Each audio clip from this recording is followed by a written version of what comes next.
Peço perdão às crianças por dedicar este livro a uma pessoa grande. Tem um bom motivo. Essa pessoa grande é o melhor amigo que possuo. Entretanto, tem um outro motivo. Essa pessoa grande é capaz de compreender todas as coisas, até mesmo os livros de criança. Tenho ainda um terceiro.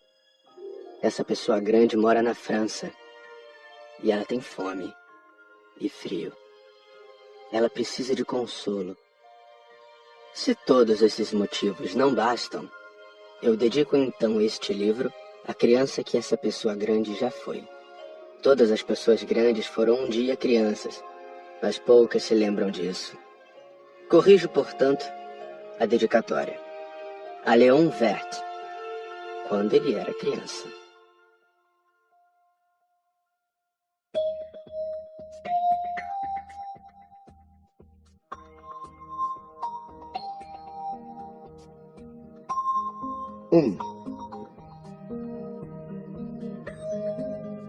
Certa vez, quando eu tinha 6 anos, vi num livro sobre a Floresta Virgem, Histórias Vividas, uma impressionante gravura. Ela representava uma jiboia engolindo um animal.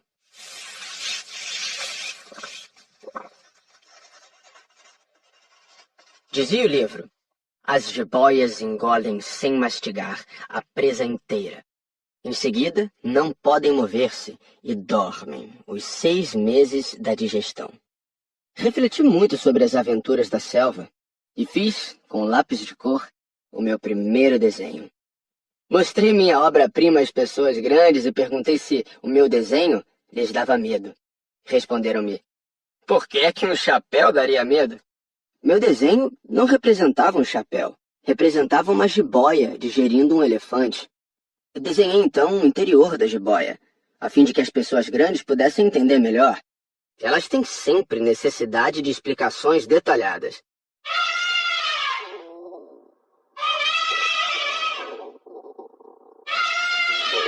As pessoas grandes aconselharam-me a deixar de lado os desenhos de jiboias, abertas ou fechadas, e a dedicar-me de preferência à geografia, à história, à matemática, à gramática. Foi assim que abandonei, aos 6 anos, uma promissora carreira de pintor. Fora desencorajado pelo insucesso do meu desenho número 1 e do meu desenho número 2. As pessoas grandes não compreendem nada sozinhas. E é cansativo para as crianças estar a toda hora explicando. Tive então que escolher uma outra profissão e aprendi a pilotar aviões. Voei por quase todas as regiões do mundo. E a geografia, é claro, me serviu muito. Sabia distinguir num relance a China e o Arizona. Isso é muito útil quando se está perdido na noite. Desta forma, ao longo da vida, tive vários contatos com muita gente séria. Convivi com as pessoas grandes, vi-as bem de perto. Isso não melhorou muito a minha antiga opinião. Quando encontrava uma que me parecia um pouco esclarecida, fazia a experiência do meu desenho número 1, que sempre conservei comigo. Eu queria saber se ela era, na verdade, uma pessoa inteligente. Mas a resposta era sempre a mesma. É um chapéu. Então eu não falava nem de jiboias, nem de florestas virgens, nem de estrelas. Colocava-me no seu nível. Falava de bridge, de golfe, de política, de gravatas. E a pessoa grande ficava encantada de conhecer um homem tão versátil.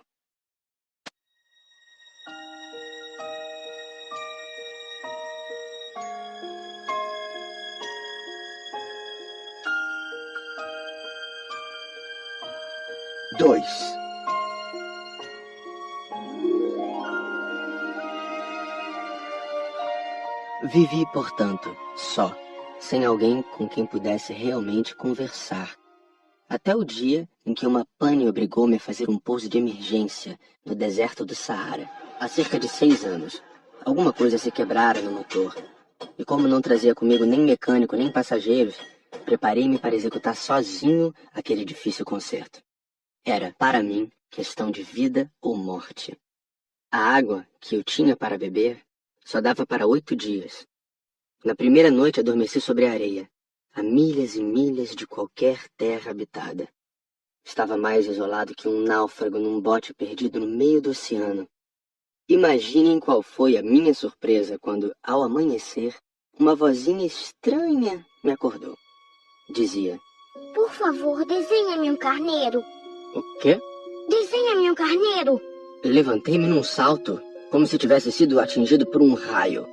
Esfreguei bem os olhos, olhei ao meu redor e vi aquele homenzinho extraordinário que me observava seriamente.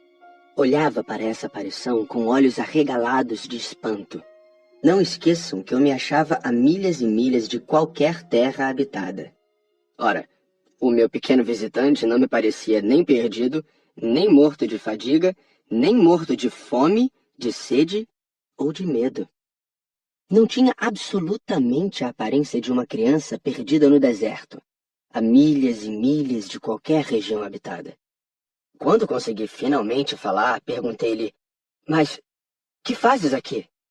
E ele repetiu então, lentamente, como se estivesse dizendo algo muito sério: Por favor, desenha-me um carneiro. Quando o mistério é impressionante demais, a gente não ousa desobedecer. Por mais absurdo que aquilo me parecesse, a milhas e milhas de todos os lugares habitados em perigo de vida, tirei do bolso uma folha de papel e uma caneta. Mas lembrei-me então que eu havia estudado principalmente geografia, história, matemática e gramática, e disse ao pequeno visitante, um pouco mal-humorado, que eu não sabia desenhar. Respondeu-me: Não tem importância. Desenha-me um carneiro. Como jamais houvesse desenhado um carneiro, refiz para ele um dos 2 únicos desenhos que sabia, o da jiboia fechada. E fiquei surpreso de ouvir o garoto replicar: Não, eu não quero um elefante numa jiboia. A jiboia é perigosa e o elefante toma muito espaço. Tudo é pequeno onde eu moro. Preciso é de um carneiro. Desenha-me um carneiro. Então eu desenhei.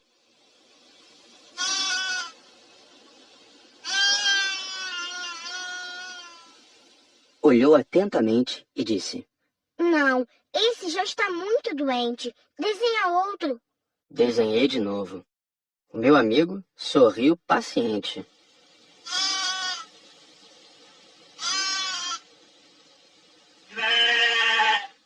Bem vês que isto não é um carneiro, é um bode. Olha os chifres. Fiz mais uma vez o desenho, mas ele foi recusado como os anteriores.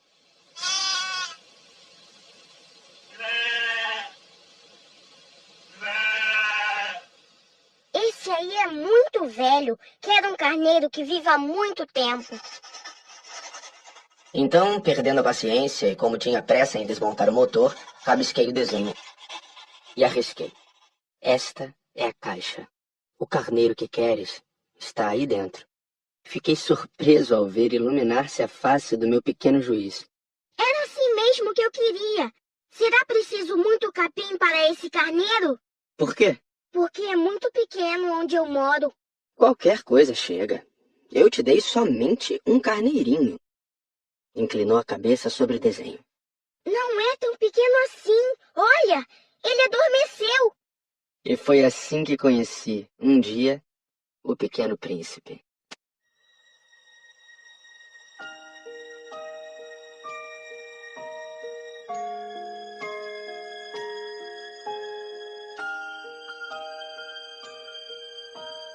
Três.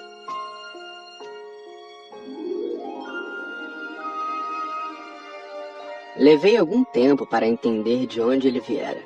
O príncipezinho, que me fazia milhares de perguntas, parecia nunca escutar as minhas. Palavras pronunciadas ao acaso é que foram pouco a pouco revelando sua história. Assim, quando viu pela primeira vez meu avião, perguntou-me: Que coisa é aquela? Não é uma coisa. Aquilo voa. É um avião. O meu avião. Eu estava orgulhoso de lhe dizer que eu voava. Então ele perguntou meio assustado: Como? Tu caíste do céu? Sim, respondi humildemente. Ah, isto é engraçado. E o Pequeno Príncipe deu uma bela risada que me irritou profundamente. Gosto que levem a sério as minhas desgraças. Em seguida acrescentou: Então tu também vens do céu. De que planeta tu és? Vislumbrei um clarão no mistério da sua origem e perguntei repentinamente: Tu vens então de outro planeta? Mas ele não me respondeu. Balançava lentamente a cabeça observando o meu avião.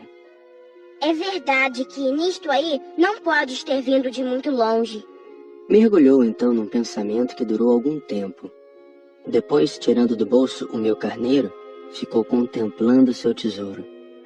Imaginem como eu ficara intrigado com aquela simples menção sobre os outros planetas. Esforcei-me então por saber um pouco mais. De onde vens, meu caro? Onde é tua casa? Para onde queres levar meu carneiro?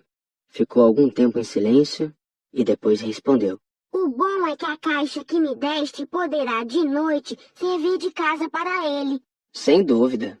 E se tu fores um bom menino, te darei também uma corda para amarrá-lo durante o dia e uma estaca para prendê-lo. A proposta pareceu chocá-lo. Amarrar? Que ideia estranha! Mas se tu não o amarras, ele vai-se embora e se perde. E meu amigo deu uma nova risada. Mas onde queres que ele vá? Não sei. Por aí, andando sempre em frente. Então o pequeno príncipe disse, muito sério. Não faz mal, é tão pequeno de modo... E depois, talvez com um pouco de melancolia, acrescentou ainda. Quando a gente anda sempre em frente, não pode mesmo ir muito longe.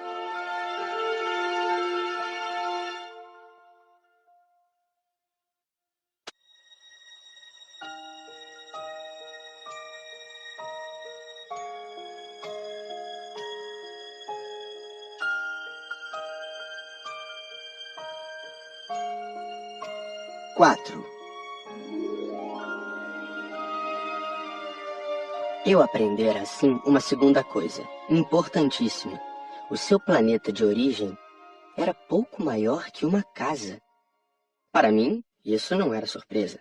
Eu sabia que além dos grandes planetas, Terra, Júpiter, Marte ou Vênus, aos quais se deram nomes, há centenas e centenas de outros, por vezes tão pequenos que mal se veem no telescópio. Quando um astrônomo descobre um deles, dá-lhe por nome um número. Chama-o, por exemplo, asteroide 325. Tenho sérias razões para supor que o planeta de onde viera o príncipe era o asteroide B612. Esse asteroide só foi visto uma vez ao telescópio, em 1909, por um astrônomo turco. Ele fizera na época uma grande demonstração da sua descoberta, num congresso internacional de astronomia. Mas ninguém lhe dera crédito, por causa das roupas típicas que usava. As pessoas grandes são assim. Felizmente, para a reputação do asteroide B612, um ditador turco obrigou o povo, sob pena de morte, a vestir-se à moda europeia. O astrônomo repetiu sua demonstração em 1920, vestido numa elegante casaca. Então, dessa vez, todo mundo acreditou. Se lhes dou esses detalhes sobre o asteroide B612 e lhes confio seu número, é por causa das pessoas grandes. Elas adoram os números. Quando a gente lhes fala de um novo amigo, as pessoas grandes jamais se interessam em saber como ele realmente é. Não perguntam nunca, qual é o som da sua voz? Quais os brinquedos que prefere? Será que ele coleciona borboletas? Mas perguntam, qual é a sua idade? Quantos irmãos ele tem? Quanto pesa? Quanto ganha seu pai? Somente assim é que elas julgam conhecê-lo. Se dizemos às pessoas grandes, vi uma bela casa de tijolos cor-de-rosa, gerânios na janela, pombas no telhado, elas não conseguem de modo algum fazer uma ideia da casa. É preciso dizer-lhes, vi uma casa de 600 mil reais. Então elas exclamam, que beleza!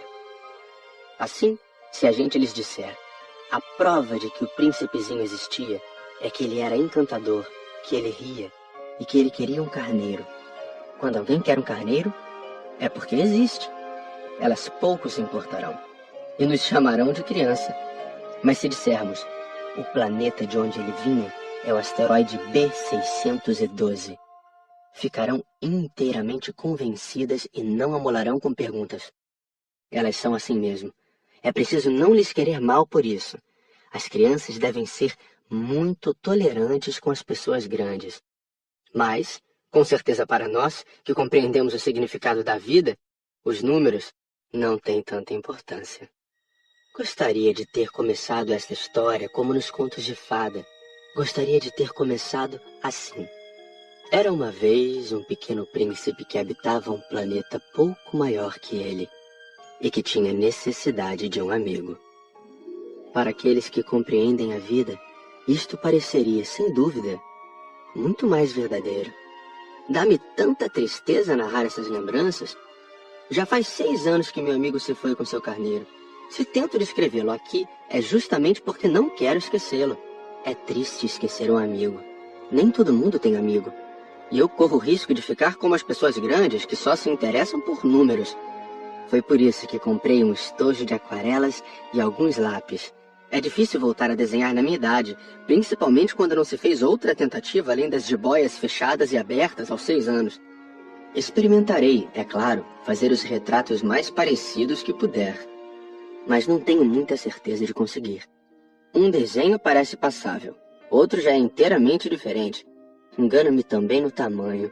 Ora o príncipezinho está muito grande, ora pequeno demais. Hesito também quanto à cor do seu traje. Vou arriscando então aqui e ali. Provavelmente esquecerei detalhes dos mais importantes. Peço que me perdoem. Meu amigo nunca dava explicações. Julgava-me talvez semelhante a ele. Mas, infelizmente, não sei ver carneiro através de caixa. Talvez eu seja um pouco como as pessoas grandes. Devo ter envelhecido.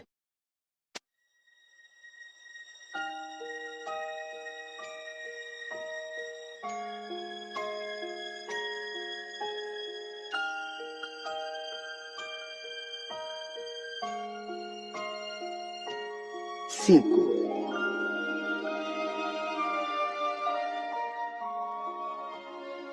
A cada dia eu ficava sabendo mais alguma coisa do seu planeta, da partida, da viagem. Mas isso devagarinho, ao acaso das informações colhidas de suas observações. Foi assim que vim a conhecer, no terceiro dia, o drama dos baobás. Dessa vez ainda foi graças ao carneiro, pois de repente o pequeno príncipe me perguntou como se tivesse um sério problema. É verdade que os carneiros comem arbustos? Sim, é verdade. Ah, que bom! Não entendi imediatamente por que era tão importante que os carneiros comessem arbustos, mas o pequeno príncipe acrescentou. Portanto, eles comem também os baobás? Expliquei ao príncipezinho que os baobás não são arbustos, mas árvores grandes como igrejas, e que, mesmo que ele levasse consigo toda uma manada de elefantes, eles não chegariam a destruir um único baobá. A ideia de uma manada de elefantes fez o pequeno príncipe rir. Seria preciso colocar um em cima do outro. Mas, sabiamente, observou em seguida. Os baobás, antes de crescer, são pequenos. É verdade. Mas por que tu desejas que os carneiros comam os baobás pequenos? Bem, vejamos. E foi-me preciso um grande esforço para decifrar sozinho esse problema. De fato, no planeta do Pequeno Príncipe havia, como em todos os outros planetas, ervas boas e más. Consequentemente, sementes boas de ervas boas, sementes más de ervas más. Mas as sementes são invisíveis. Elas dormem nas entranhas da terra até que uma cisme de despertar. Então, ela se espreguiça e lança timidamente para o sol um inofensivo galinho. Se é de roseira ou rabanete, podemos deixar que cresça à vontade. Mas quando percebemos que se trata de uma planta ruim, é preciso que a arranquemos imediatamente. Ora, havia sementes terríveis no planeta do Pequeno Príncipe. As sementes de baobá. O solo do planeta estava infestado. E quando não se descobre que aquela plantinha é um baobá, nunca mais a gente consegue se livrar dele, pois suas raízes penetram o planeta todo, atravancando-o. E se o planeta é pequeno e os baobás numerosos, o planeta acaba rachando. É uma questão de disciplina, Me disse mais tarde o príncipezinho. Quando a gente acaba a toalete da manhã, começa a fazer com cuidado a toalete do planeta. É preciso que nos habituemos a arrancar regularmente os baobás, logo que se diferenciem das roseiras, com as quais muitos se parecem quando pequenos. É um trabalho sem graça, mas de fácil execução. E um dia, aconselhou-me a fazer um belo desenho para que as crianças do meu planeta tomassem consciência desse perigo. Se algum dia tiverem de viajar, Explicou-me. poderá ser útil para elas. Às vezes, não há inconveniente em protelar um trabalho, mas, quando se trata de baobás, é sempre uma catástrofe. Conheci um planeta habitado por um preguiçoso. Ele havia deixado que ali crescessem 3 arbustos. E, de acordo com as orientações do Pequeno Príncipe, desenhei o tal planeta. Não gosto de assumir o tom de moralista, mas o perigo dos baobás é tão pouco conhecido e tão grandes são os riscos para aquele que um dia se perdesse num asteroide que, ao menos uma vez, abro exceção e digo: crianças, cuidado com os baobás.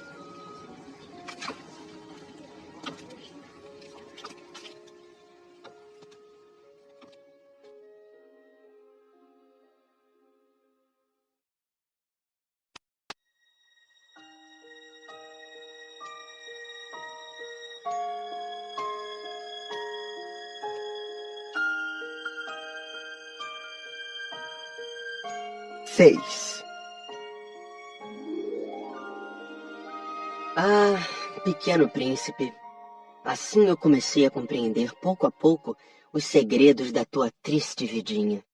Durante muito tempo não tiveste outra distração a não ser a doçura do pôr do sol. Aprendi esse novo detalhe quando me disseste, na manhã do 4º dia. Gosto muito de pôr do sol. Vamos ver um. Mas é preciso esperar. Esperar o quê? Esperar que o sol se ponha. Tu fizeste um ar de surpresa e logo depois riste de ti mesmo. Disseste-me: Eu sempre imagino estar em casa. de fato, quando é meio-dia nos Estados Unidos, o sol, todo mundo sabe, está se pondo na França. Bastaria poder ir à França num minuto para assistir ao pôr do sol. Infelizmente, a França é longe demais. Mas no teu pequeno planeta, bastava apenas recuar um pouco a cadeira. E assim, contemplavas o crepúsculo todas as vezes que desejavas. Um dia, eu vi o sol se pôr 43 vezes. E logo depois acrescentaste: Quando a gente está muito triste, gosta de admirar o pôr do sol. estavas tão triste assim no dia em que contemplaste os 43? Mas o príncipezinho não respondeu.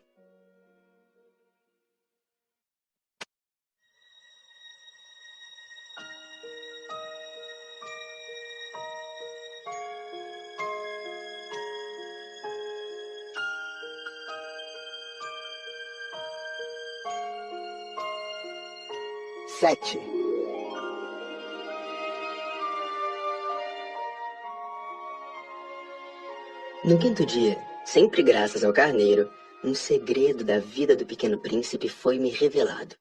Perguntou-me sem rodeios como se fora o resultado de uma longa reflexão. Um carneiro, se come arbusto, come também as flores? Um carneiro come tudo o que encontra. Mesmo as flores que tenham espinhos? Sim, mesmo as que tem. Então, para que servem os espinhos? Eu não sabia. Estava ocupadíssimo naquele instante, tentando desatarrachar do motor um parafuso muito apertado. Estava bastante preocupado, pois minha pane estava começando a parecer muito grave, e a água que tinha para beber era tão pouca que eu temia o pior. Para que servem os espinhos? O Pequeno Príncipe jamais renunciava a uma pergunta uma vez que a tivesse feito. Mas eu estava irritado com o parafuso e respondi qualquer coisa. Espinhos não servem para nada, são pura maldade das flores. Mas, após um silêncio, ele me disse com uma espécie de rancor: Não acredito. As flores são fracas, ingênuas. Defendem-se como podem. Elas se julgam poderosas com seus espinhos. Não respondi. Naquele instante eu pensava: se esse parafuso não afrouxar, vou fazê-lo soltar com uma martelada. O príncipezinho perturbou de novo meus pensamentos. E tu pensas então que as flores... Ora, eu não penso nada. Eu respondi qualquer coisa. Eu só me ocupo com coisas sérias. Ele me olhou surpreso. Coisas sérias? Ele me via de martelo em punho, dedos sujos de graxa, curvado sobre um objeto que lhe parecia ser muito feio. Tu falas como as pessoas grandes. Senti um pouco de vergonha, mas ele acrescentou, implacável. Tu confundes todas as coisas, misturas tudo. Ele estava realmente muito irritado. Sacudia ao vento seus cabelos dourados. Eu conheço um planeta onde há um sujeito vermelho, quase roxo. Nunca cheirou uma flor, nunca olhou uma estrela, nunca amou ninguém. Nunca fez outra coisa senão contas. E o dia todo repete, como tu: eu sou um homem sério, eu sou um homem sério. E isso faz inchar-se de orgulho. Mas ele não é um homem, é um cogumelo. Um quê? Um cogumelo. O príncipe estava agora pálido de cólera. Há milhões e milhões de anos que as flores produzem espinhos. Há milhões e milhões de anos que, apesar disso, os carneiros as comem. E não será importante procurar saber por que elas perdem tanto tempo produzindo espinhos inúteis. Não terá importância a guerra dos carneiros e das flores? Não será mais importante que as contas do tal sujeito? E se eu, por minha vez, conheço uma flor única no mundo, que só existe no meu planeta, e que um belo dia um carneirinho pode destruir num só golpe, sem saber o que faz, isto não tem importância? Corou um pouco e continuou em seguida. Se alguém ama uma flor da qual só existe um exemplar em milhões e milhões de estrelas, isso basta para fazê-lo feliz quando a contempla. Ele pensa, minha flor está lá, em algum lugar. Mas se o carneiro come a flor, é para ele como se todas as estrelas repentinamente se apagassem. E isto não tem importância. Não pôde dizer mais nada. Imediatamente se pôs a soluçar. A noite caíra. Larguei as ferramentas. Ria-me do martelo, do parafuso, da sede e da morte. Havia numa estrela, num planeta, o meu, a Terra, um príncipezinho a consolar. Tomei-o nos braços, embalei-o e lhe dizia, a flor que tu amas não está em perigo. Vou desenhar uma mordaça para o carneiro, uma cerca para tua flor. Eu não sabia mais o que dizer. Sentia-me envergonhado. Não sabia como consolá-lo, como me aproximar dele. É tão misterioso o país das lágrimas.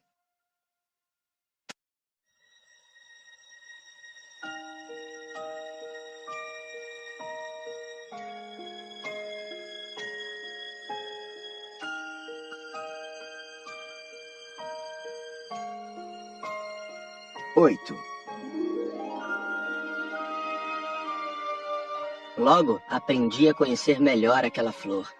Sempre houvera no planeta do Pequeno Príncipe flores muito simples, ornadas de uma só fileira de pétalas, e que não ocupavam espaço nem incomodavam ninguém.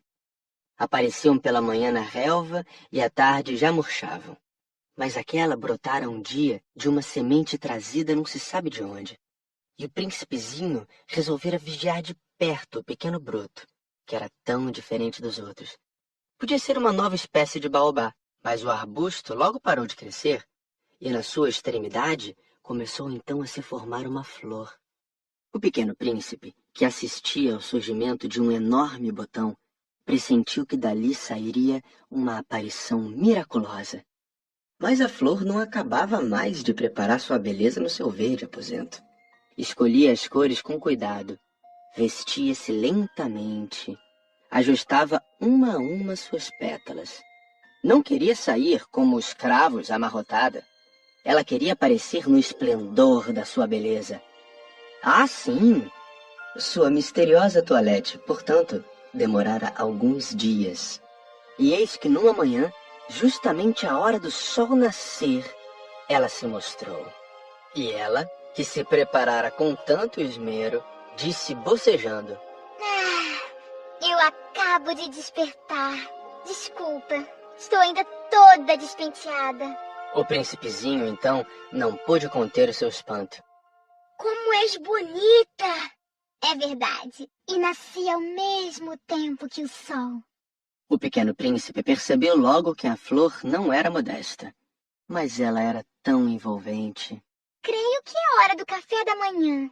Tu poderias cuidar de mim. E o príncipezinho, atordoado, tendo ido buscar um regador com água fresca, aguou a flor. Assim, ela logo começou a atormentá-lo com sua doentia vaidade. Um dia, por exemplo, falando dos seus 4 espinhos, disseram ao pequeno príncipe: Os tigres, eles podem aparecer com suas garras. Não há tigres no meu planeta. Além disso, tigres não comem ervas. Não sou uma erva. Perdoa-me. Não tenho receio dos tigres, mas tenho horror das correntes de ar. Não terias, por acaso, um paravento? Horror das correntes de ar. Isso não é bom para uma planta. É bem complicada essa flor. À noite me colocarás sob uma redoma de vidro. Faz muito frio no teu planeta. Não é nada confortável. De onde eu venho... De repente, calou-se. Viera em forma de semente. Não pudera conhecer nada dos outros mundos. Encabulada por se ter sido surpreendida com uma mentira tão tola, tossiu 2 ou 3 vezes e, para fazê-lo sentir-se culpado, pediu: E o paravento? Ia buscá-lo, mas tu me falavas... Então ela forçou a tosse para causar-lhe remorso. Assim o príncipezinho, apesar da sinceridade do seu amor, logo começara a duvidar dela. Levara a sério palavras sem importância, e isto o fez sentir-se muito infeliz. Não devia tê-la escutado. Confessou-me um dia. Não se deve nunca escutar as flores. Basta admirá-las, sentir seu aroma. A minha perfumava todo o meu planeta, mas eu não sabia como desfrutá-la. Aquela história das garras, que tanto me irritara, devia ter me enternecido. Confessou-me ainda. Não soube compreender coisa alguma.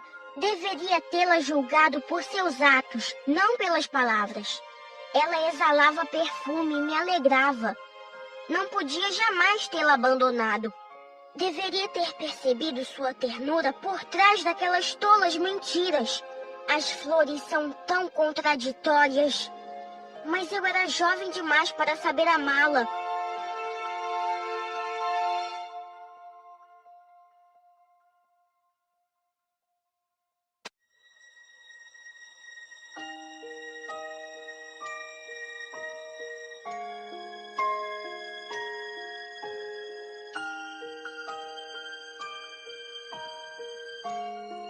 Nove.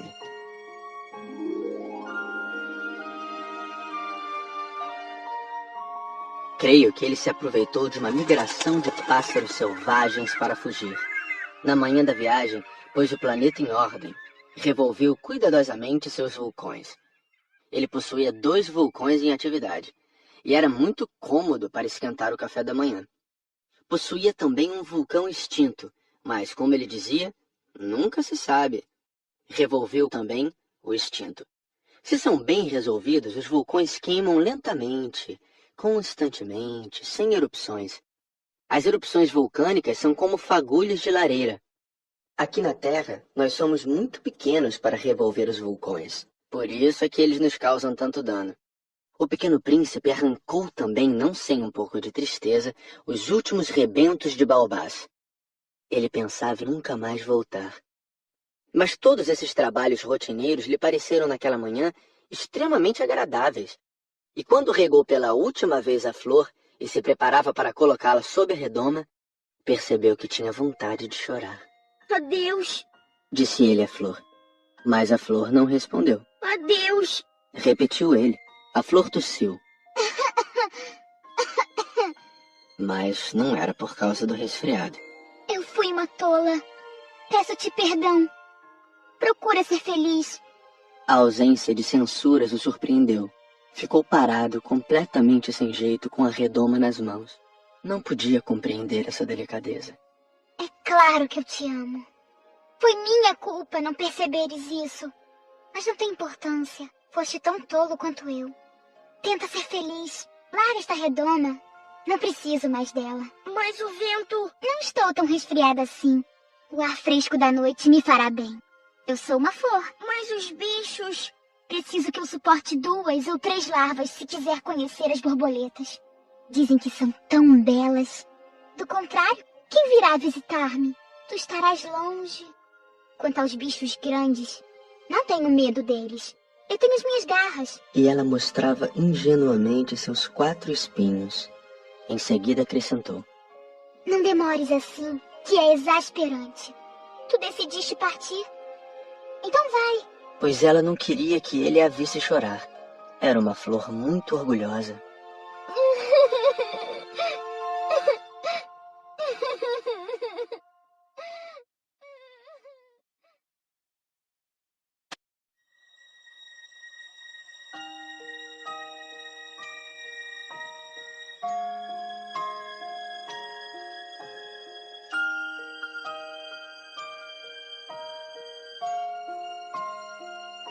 Dez.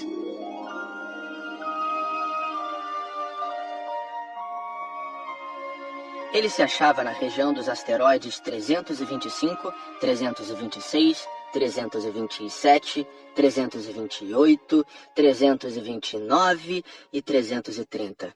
Começou então a visitá-los, para desta forma ter uma atividade e se instruir.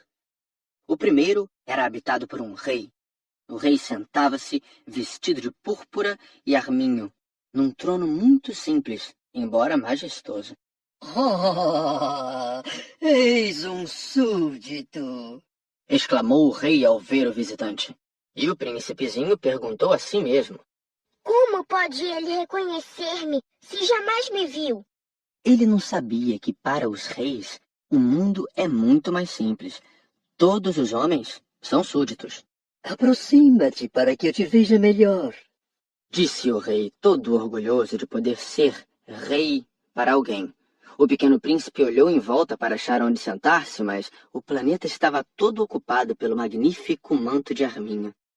Ficou então de pé, mas, como estava cansado, bocejou. É contra a etiqueta bocejar na frente do rei. Eu o proíbo. Não posso evitá-lo. Fiz uma longa viagem e não dormi ainda. Então, eu te ordeno que bocejes. Há anos que não vejo ninguém bocejar. Os bocejos são uma raridade para mim. Vamos, boceja. É uma ordem. Isso me intimida. Assim eu não consigo... Disse o pequeno príncipe enrubescido.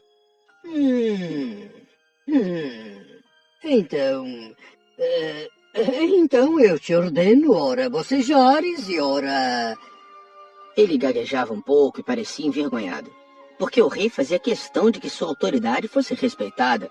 Não tolerava desobediência, era um monarca absoluto. Mas, como era muito bom, dava ordens razoáveis. Se eu ordenasse, costumava dizer, que um general se transformasse numa gaivota e o general não me obedecesse, a culpa não seria do general, seria minha. Posso sentar-me? Perguntou timidamente o príncipezinho. Eu te ordeno que te sentes. Respondeu-lhe o rei, que puxou majestosamente um pedaço do manto de arminho. Mas o pequeno príncipe se espantava. O planeta era minúsculo. Sobre quem reinaria o rei? Majestade, eu vos peço perdão de ousar interrogar-vos. Eu te ordeno que me interrogues. Majestade, sobre quem é que reinais? Sobre tudo. Respondeu o rei com uma grande simplicidade. Sobre tudo? O rei, com um gesto simples, indicou o seu planeta, os outros planetas e também as estrelas. Sobre tudo isso? Sobre tudo isso. Pois ele não era apenas um monarca absoluto, era também um monarca universal. E as estrelas vos obedecem? Sem dúvida. Obedecem prontamente. Eu não tolero indisciplina. Tanto poder maravilhou o pequeno príncipe. Se ele fosse detentor desse poder, teria podido assistir não a 43, mas a 72, ou mesmo a 100, ou mesmo a 200 pôres do sol no mesmo dia, sem precisar sequer afastar a cadeira. E como se sentisse um pouco triste ao pensar no seu pequeno planeta abandonado, ousou solicitar ao rei uma graça. Eu desejava ver um pôr do sol. Fazei-me esse favor. Ordenai ao sol que se ponha. Se eu ordenasse a meu general voar de uma flor a outra como borboleta, ou escrever uma tragédia, ou transformar-se numa gaivota, e o general não executasse a ordem recebida, quem, ele ou eu, estaria errado? Vós? Exato. É preciso exigir de cada um o que cada um pode dar. A autoridade se baseia na razão. Se ordenares a teu povo que ele se lance ao mar, todos se rebelarão. Eu tenho o direito de exigir obediência porque minhas ordens são razoáveis. E meu pôr do sol? Lembrou o pequeno príncipe que nunca esquecia uma pergunta que tivesse feito. Teu pôr do sol tu o terás. Eu o exigirei. Mas eu esperarei na minha sabedoria de governante que as condições sejam favoráveis. Quando serão? Hein? Respondeu o rei, que consultou inicialmente um enorme calendário. Será lá por volta de 7h40 esta noite. E tu verás como sou bem obedecido. O príncipezinho bocejou. Sentia falta de seu pôr do sol. E depois, já estava começando a se aborrecer. Não tenho mais nada que fazer aqui. Vou prosseguir minha viagem. Não partas. Retrucou o rei, que estava orgulhoso de ter um súdito. Não partas. Eu te faço ministro. Ministro de quê? Da justiça. Mas não há ninguém para julgar. Nunca se sabe. Ainda não dei a volta no meu reino. Estou muito velho. Não tenho espaço para uma carruagem. E andar cansa-me muito. Mas eu já vi. Disse o pequeno príncipe, que se inclinou para dar uma olhadela no outro lado do planeta. Não consigo ver ninguém. Tu julgarás a ti mesmo. É o mais difícil. É bem mais difícil julgar a si mesmo que julgar os outros. Se consegues fazer um bom julgamento de ti, és um verdadeiro sábio. Mas eu posso julgar a mim próprio em qualquer lugar. Não preciso para isso ficar morando aqui. Eu tenho quase certeza de que há um velho rato no meu planeta. Eu o escuto de noite. Tu poderás julgar esse rato. Tu o condenarás à morte de vez em quando.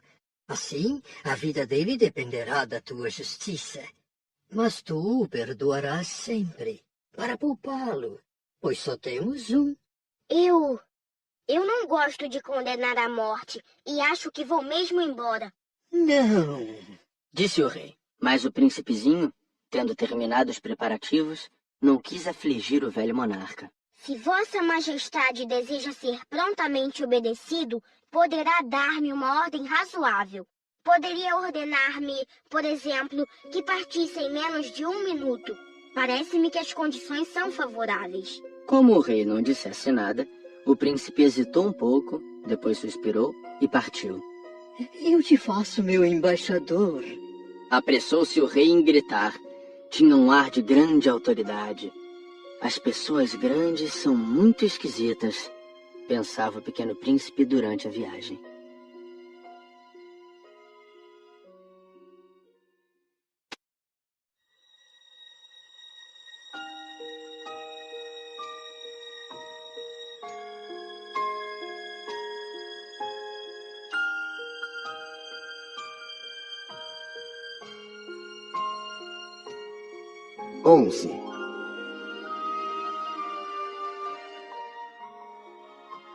O segundo planeta era habitado por um vaidoso. Um admirador vem visitar-me. Exclamou à distância o vaidoso. Mal avistar o príncipezinho, Porque para os vaidosos, os outros homens são seus admiradores. Bom dia. Tu tens um chapéu engraçado. É para agradecer. Para agradecer quando me aclamam. Infelizmente, não passa ninguém por aqui. Ah, é? Bate tuas mãos, uma na outra. O príncipezinho bateu as mãos uma na outra. O vaidoso agradeceu modestamente, erguendo o chapéu. Ah, isso é mais divertido que a visita ao rei, disse para si próprio, e recomeçou a bater as mãos uma na outra. O vaidoso tornou a agradecer, tirando o chapéu. Após 5 minutos de exercício, o príncipezinho cansou-se com a monotonia daquele jogo. E para o chapéu cair, o que é preciso fazer? Mas o vaidoso não ouviu. Os vaidosos só ouvem os elogios. Não é verdade que tu me admiras muito? O que quer dizer admirar? Admirar significa reconhecer que eu sou o homem mais belo, mais bem vestido, mais rico e o mais inteligente de todo o planeta.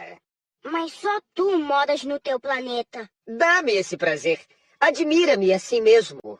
Eu te admiro. Disse o príncipezinho dando de ombros. Mas de que te serve isso? E o pequeno príncipe foi-se embora. As pessoas grandes são de fato muito estranhas, pensou ele, continuando sua viagem.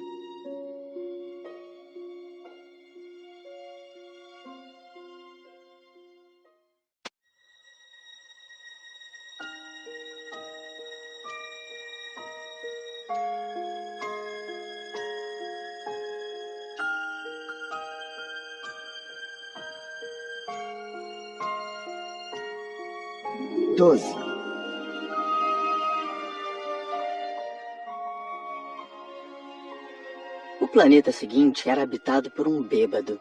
Esta visita foi muito curta, mas deixou o príncipezinho mergulhado numa profunda tristeza.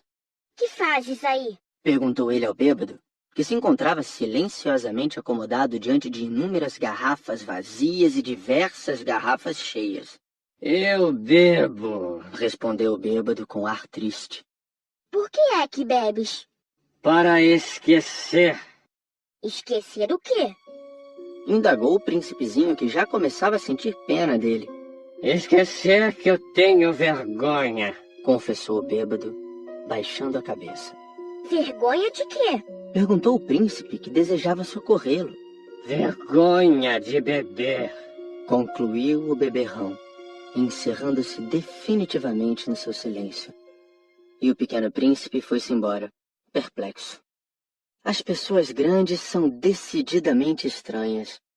Muito estranhas. Dizia para si mesmo, durante a viagem.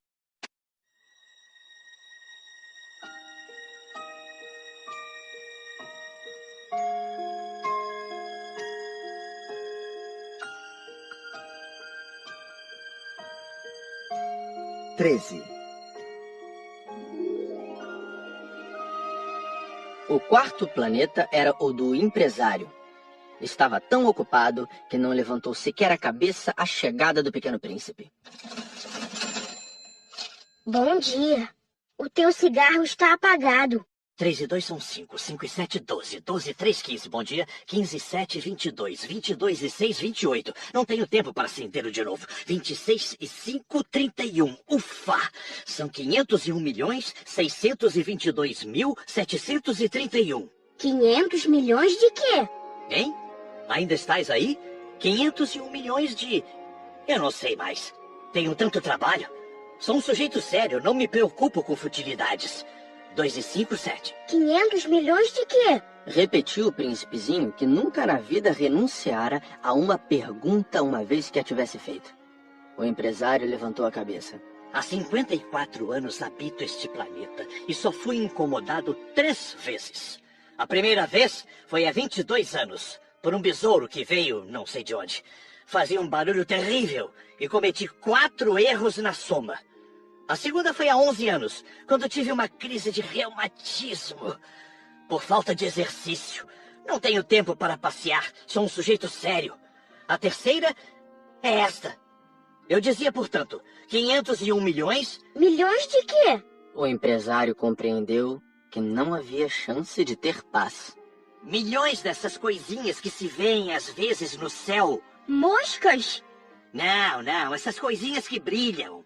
Vagalumes? Também não. Essas coisinhas douradas que fazem sonhar os preguiçosos. Mas eu sou uma pessoa séria. Não tenho tempo para divagações. Ah, estrelas? Isso mesmo, estrelas. E que fazes com 500 milhões de estrelas? 501.622.731.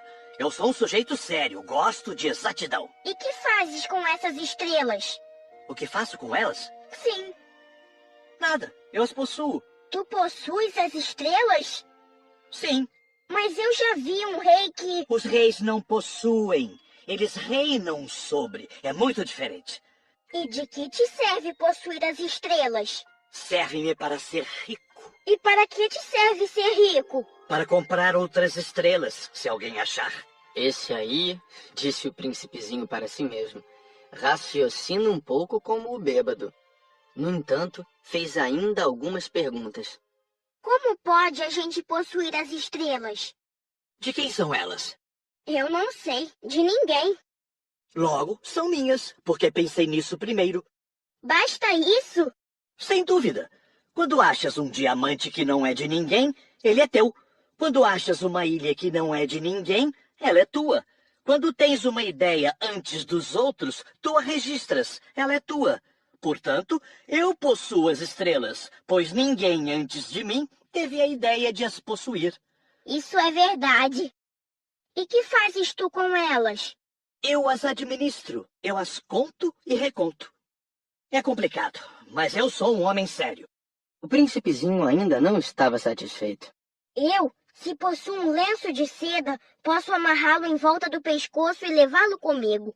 Se possuo uma flor, posso colhê-la e levá-la comigo. Mas tu não podes levar as estrelas. Não, mas posso colocá-las no banco. Que quer dizer isso? Isso quer dizer que eu escrevo num pedaço de papel o número de estrelas que possuo. Depois, tranco o papel à chave numa gaveta. Só isso? Isso basta. É divertido, pensou o príncipezinho. É bastante poético, mas sem muita utilidade. O pequeno príncipe tinha sobre as coisas sérias ideias muito diferentes do que pensavam as pessoas grandes. Eu possuo uma flor que rego todos os dias. Possuo 3 vulcões que revolvo toda semana, porque revolvo também o que está extinto. A gente nunca sabe. É útil para os meus vulcões, é útil para a minha flor que eu os possua. Mas tu não és útil às estrelas. O empresário abriu a boca, mas não encontrou nenhuma resposta. E o príncipezinho se foi. As pessoas grandes são mesmo extraordinárias, repetia para si durante a viagem.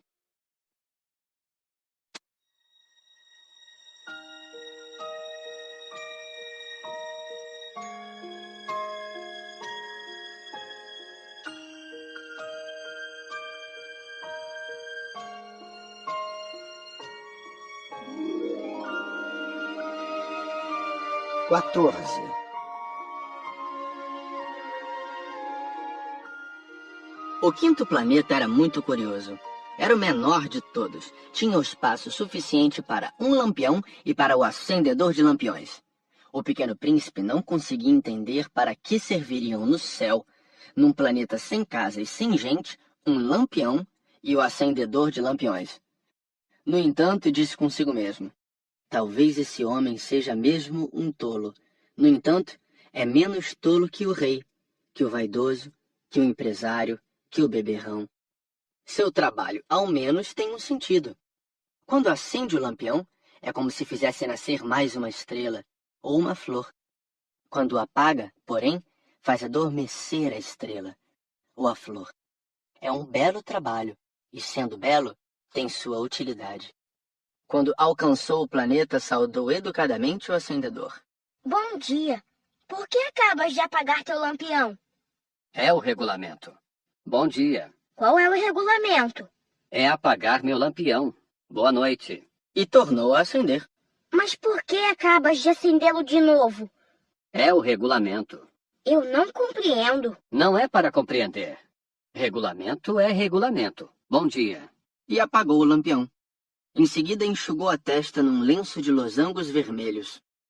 Eu executo uma tarefa terrível. No passado era mais sensato. Apagava de manhã e acendia à noite. Tinha o resto do dia para descansar e toda a noite para dormir. E depois disso, mudou o regulamento? O regulamento não mudou. Aí é que está o problema. O planeta a cada ano gira mais depressa e o regulamento não muda. E então? Agora que ele dá uma volta por minuto, não tenho mais um segundo de repouso. Acendo e apago uma vez por minuto.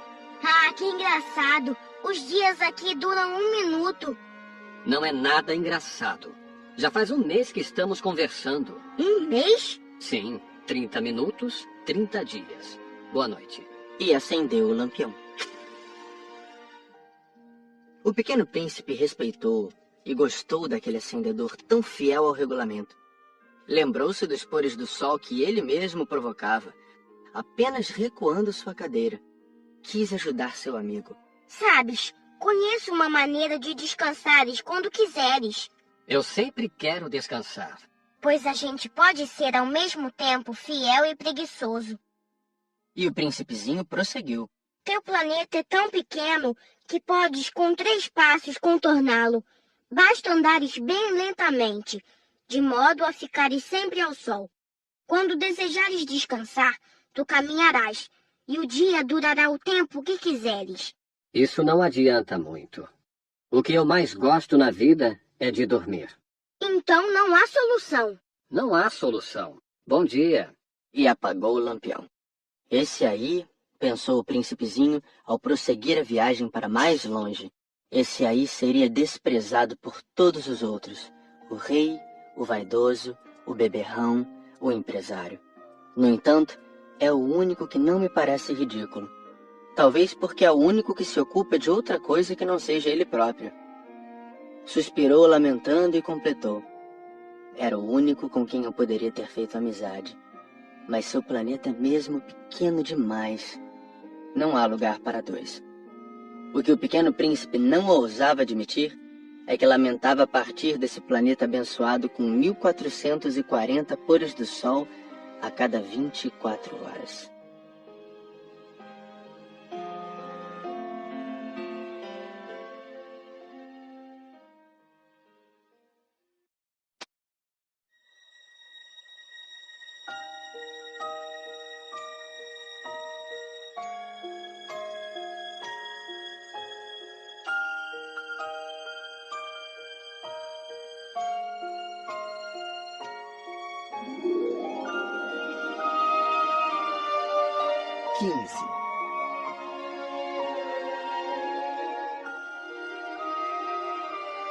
O 6º planeta era 10 vezes maior.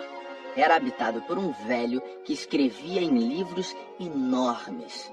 Ora, vejam, eis um explorador. Exclamou ele logo que avistou o pequeno príncipe. O príncipezinho sentou-se à mesa meio ofegante. Já viajara tanto. De onde vens? Que livro é esse? Que faz o senhor aqui? Sou geógrafo. Que é um geógrafo? É um especialista que sabe onde se encontram os mares, os rios, as cidades, as montanhas, os desertos. Isto é bem interessante. Eis, afinal, uma verdadeira profissão. E lançou um olhar ao seu redor no planeta do geógrafo. Nunca havia visto planeta tão grandioso. O seu planeta é muito bonito. Há oceanos nele? Não sei te dizer. Ah... O príncipezinho estava decepcionado. E montanhas? Não sei te dizer. E cidades? E rios? E desertos? Também não sei te dizer. Disse o geógrafo pela 3ª vez. Mas o senhor é geógrafo. É verdade, mas não sou explorador. Faltam-me exploradores. Não é o geógrafo quem vai contar as cidades, os rios, as montanhas, os mares, os oceanos, os desertos. O geógrafo é muito importante para ficar passeando. Nunca abandona sua escrivaninha. mas recebe os exploradores, interroga-os e anota seus relatos de viagem. E quando algum lhe parece mais interessante, o geógrafo faz um inquérito sobre a moral do explorador. Por quê? Porque um explorador que mentisse produziria catástrofes nos livros de geografia, assim como um explorador que bebesse demais. Por quê? Porque os bêbados veem em dobro. Então o geógrafo anotaria 2 montanhas, onde, na verdade, só há uma. Conheço alguém que seria um mau explorador. É possível. Pois bem, quando a moral do explorador parece boa, faz-se uma investigação sobre a sua descoberta. Vai se vê-la? Não, seria muito complicado. Mas exige-se do explorador que ele forneça provas. Tratando-se, por exemplo, da descoberta de uma grande montanha, é essencial que ele traga grandes pedras. O geógrafo, de repente, se entusiasmou. Mas tu vens de longe. Certamente és explorador. Portanto, vais descrever-me o teu planeta. E o geógrafo, tendo aberto seu caderno, apontou o lápis. Anotam-se primeiro a lápis as narrações dos exploradores. Espera-se, para anotar a caneta, que o explorador tenha trazido as provas. Então? Onde eu moro não é interessante. É muito pequeno. Eu tenho 3 vulcões. 2 vulcões em atividade e 1 vulcão extinto. A gente nunca sabe. A gente nunca sabe, repetiu o geógrafo. Tenho também uma flor. Nós não anotamos as flores. Por que não? É o mais bonito. Porque as flores são efêmeras. O que quer dizer efêmera? Os livros de geografia são os mais exatos. Nunca ficam ultrapassados. É muito raro que uma montanha mude de lugar. É muito raro um oceano secar. Nós escrevemos coisas eternas. Mas os vulcões extintos podem voltar à atividade. Interrompeu o Pequeno Príncipe. O que quer dizer efêmera? Que os vulcões estejam extintos ou não, isso dá no mesmo para nós. O que nos interessa é a montanha. Ela não muda. Mas o que quer dizer efêmera? Repetiu o príncipezinho, que jamais renunciara a uma pergunta que tivesse feito. Quer dizer ameaçada de desaparecer brevemente. Minha flor está ameaçada de desaparecer brevemente? Sem dúvida. Minha flor é efêmera, pensou o Pequeno Príncipe, e não tem mais que 4 espinhos para defender-se do mundo. E eu a deixei sozinha. Esse foi seu primeiro gesto de remorso. Mas retomou a coragem. Qual planeta me aconselha a visitar? A Terra goza de boa reputação. E o príncipezinho partiu, pensando na sua flor.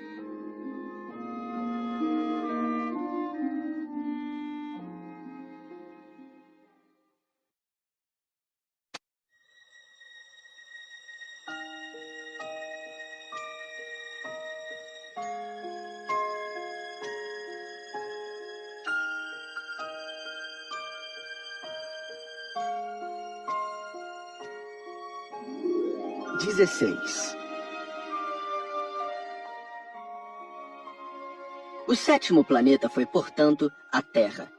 A Terra não é um planeta qualquer. Contam-se lá 111 reis, não esquecendo, é claro, os reis negros, 7.000 geógrafos, 900.000 negociantes, 7,5 milhões de beberrões e 311 milhões de vaidosos. Isto é, cerca de 2 bilhões de pessoas grandes. Para dar-lhes uma ideia das dimensões da Terra, eu lhes direi que antes da invenção da eletricidade, era necessário manter, para o conjunto dos seus 6 continentes, um verdadeiro exército de 462.511 acendedores de lampiões. Visto um pouco de longe, isto dava um magnífico efeito. Os movimentos desse exército eram ritmados como os de um balé de ópera. Primeiro era a vez dos acendedores de lampiões da Nova Zelândia e da Austrália.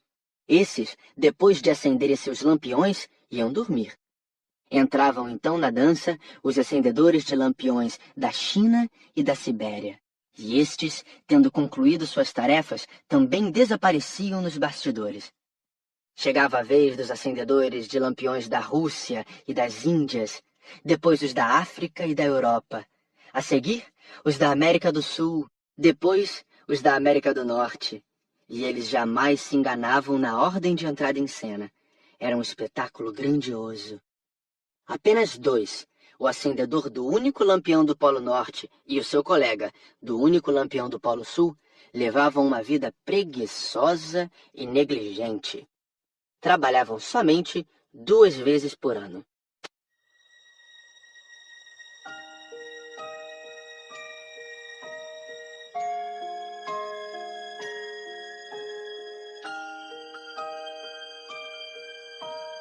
XVII. Quando a gente quer fazer graça, às vezes mente um pouco. Não fui lá muito honesto ao lhes falar dos acendedores de lampiões. Corro o risco de dar uma falsa ideia do nosso planeta àqueles que não conhecem. Os homens ocupam, na verdade, muito pouco espaço na superfície da Terra. Se os 2 bilhões de habitantes que povoam a Terra se mantivessem de pé, colados uns aos outros, como para um comício, facilmente se acomodariam numa praça pública de 20 milhas de comprimento por 20 de largura. Poderíamos agrupar toda a humanidade na menor das ilhas do Pacífico. As pessoas grandes não acreditarão, é claro. Elas julgam ocupar muito espaço. Imaginam-se tão importantes quanto os baobás. Peçam-lhes então que façam as contas. Elas adoram os números. Ficarão contentes com isso. Mas não percam seu tempo nessa matemática. É desnecessário. Sei que acreditam em mim. O Pequeno Príncipe, uma vez na Terra, ficou muito surpreso de não ver ninguém. Já receava ter se enganado de planeta, quando um anel cor de lua remexeu na areia. Boa noite. Boa noite. Respondeu a serpente. Em que planeta me encontro? Na Terra, na África. Ah, e não há ninguém na Terra? Aqui é o deserto. Não há ninguém nos desertos. A Terra é grande. O Pequeno Príncipe sentou-se numa pedra e ergueu os olhos para o céu. As estrelas são todas iluminadas. Será que elas brilham para que cada um possa um dia encontrar a sua? Olha o meu planeta, está bem em cima de nós. Mas como ele está longe... Teu planeta é belo. Que vens fazer aqui? Tenho problemas com uma flor. Ah, Exclamou a serpente. E se calaram. Onde estão os homens? Tornou a perguntar o príncipezinho. A gente se sente um pouco só no deserto. entre os homens, a gente também se sente só. O Pequeno Príncipe olhou-a por longo tempo. Tu és um bichinho engraçado, fino como um dedo. Mas sou mais poderosa do que o dedo de um rei. O príncipezinho sorriu. Tu não és tão poderosa assim. Não tens nem patas. Não podes sequer viajar. Eu posso levar-te mais longe que um navio. Ela enrolou-se no tornozelo do Pequeno Príncipe como se fosse um bracelete de ouro. Aquele que eu toco, eu o devolvo à terra de onde veio. Mas tu és puro e vens de uma estrela. Tenho pena de ti, tão fraco nessa terra de granito. Posso ajudar-te um dia, se tiveres muita saudade do teu planeta. Posso... Eu te compreendo muito bem. Mas por que falas sempre por enigmas? Eu os resolvo todos. Disse a serpente. E calaram-se, os dois.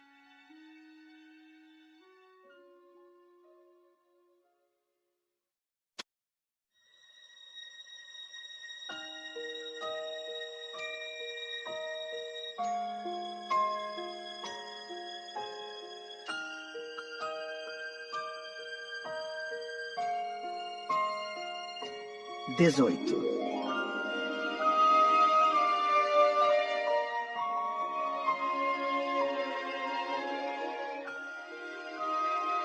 O pequeno príncipe atravessou o deserto e encontrou apenas uma flor de 3 pétalas.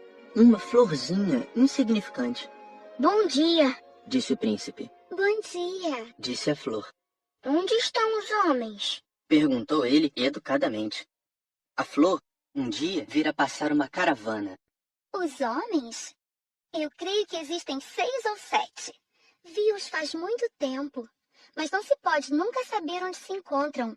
O vento os leva. Eles não têm raízes. Eles não gostam das raízes. Adeus. Adeus.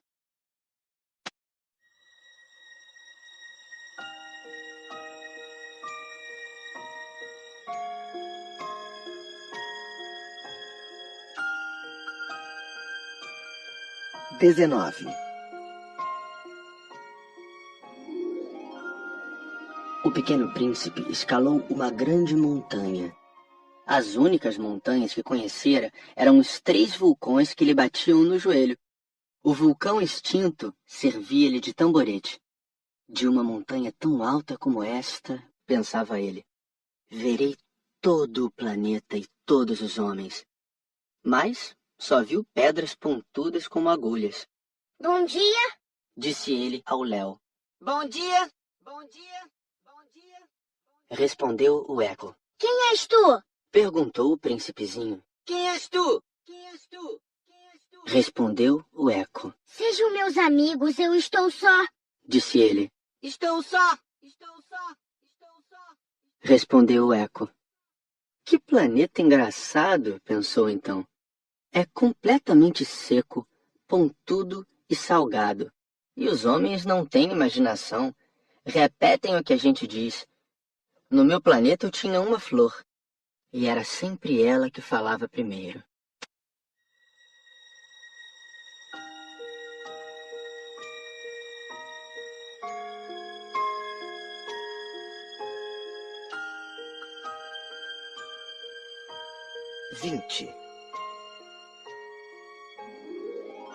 Mas aconteceu que o pequeno príncipe, tendo andado muito tempo pelas areias, pelas rochas e pela neve, descobriu, enfim, uma estrada.